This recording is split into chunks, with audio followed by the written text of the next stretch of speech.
ترکوں میں خلافت عثمانیہ ایسی مشہور ہے سلطنت عثمانیہ کہ سب لوگ اسے جانتے ہوں گے.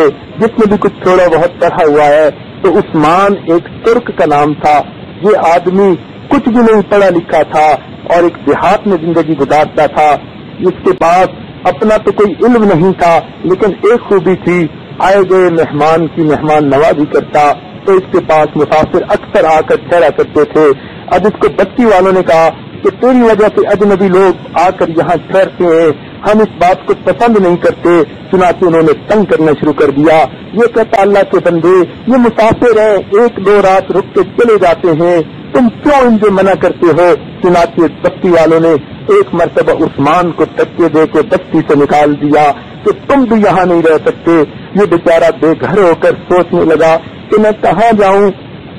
چنانچہ دل میں خیال آیا چلو میں اپنے شیخ کی خانقاہ میں جاتا ہوں. رات کے وقت اپنے شیخ کے دروازے پر آئے, دروازہ کھٹکھٹایا. شیخ نے پوچھا کیا بنا؟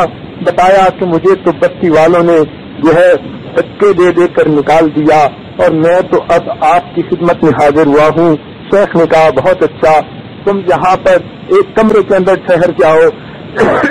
یہ رات کو اس کمرے میں ٹھہر گئے, کچھ دیر سوئے رہے. بالآخر ان کی آنکھ کھلی.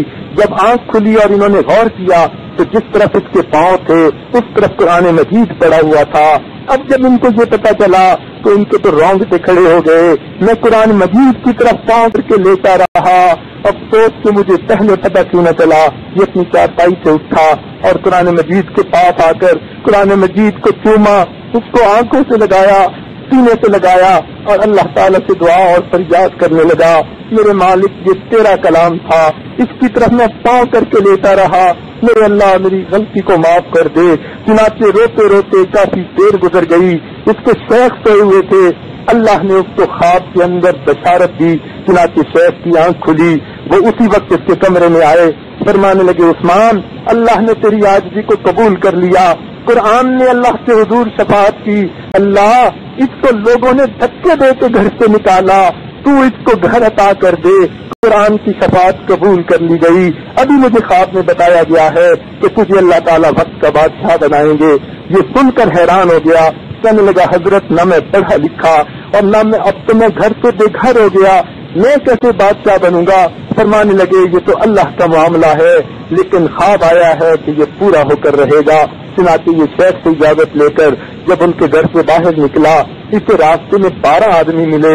انہوں نے کہا کہ ہم نے نیت کی تھی کہ ہمیں صبح صبح جو بھی آدمی ملے گا ہم اس کو اپنا امیر بنائیں گے, لہذا آپ ہمارے امیر ہیں, ہم آپ کے فوجی ہیں. یہ ان کو لے کر پھر آگے بڑھا.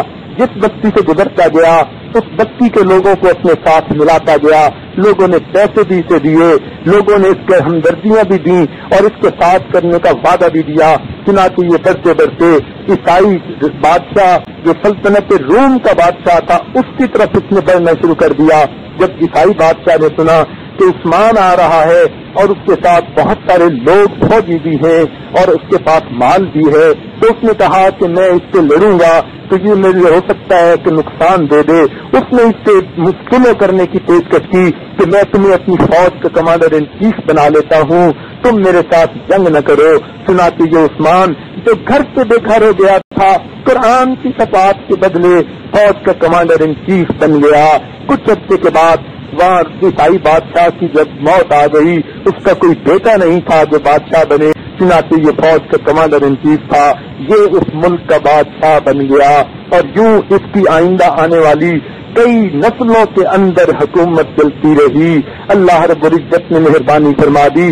وہ انسان جو قرآن پڑھنا بھی نہیں جانتا تھا, جس کے پاس علم بھی نہیں تھا, لیکن قرآن کے ادب کی وجہ سے قرآن نے اللہ رب العزت کے ہاں شفاعت کی. اللہ نے اس بندے کو بے گھر انسان کو اللہ نے ملک کا بادشاہ بنا دیا. سر پہ تاج ہے, تخت کے اوپر بیٹھ کر حکومتیں کر رہا ہے. اس کی اولادیں بھی دنیا کی بادشاہ بن کر گزری.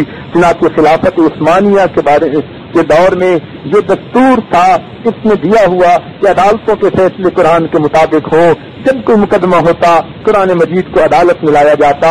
اس نے حکم دیا ہوا تھا جب قرآن مجید عدالت کے اندر ہو تو جج اور جتنے لوگ ہوں قرآن کے ادب کی وجہ سے وہ سب کے سب کھڑے ہو جائیں. چنانچہ جتنی دیر سلطنت عثمانیہ رہی قرآن مجید کا اسی طرح ادب کیا جاتا تھا. جب اس کو کمرہ عدالت میں لایا جاتا اس کے احترام میں سب کے سب لوگ کھڑے ہو جاتے. سبحان اللہ.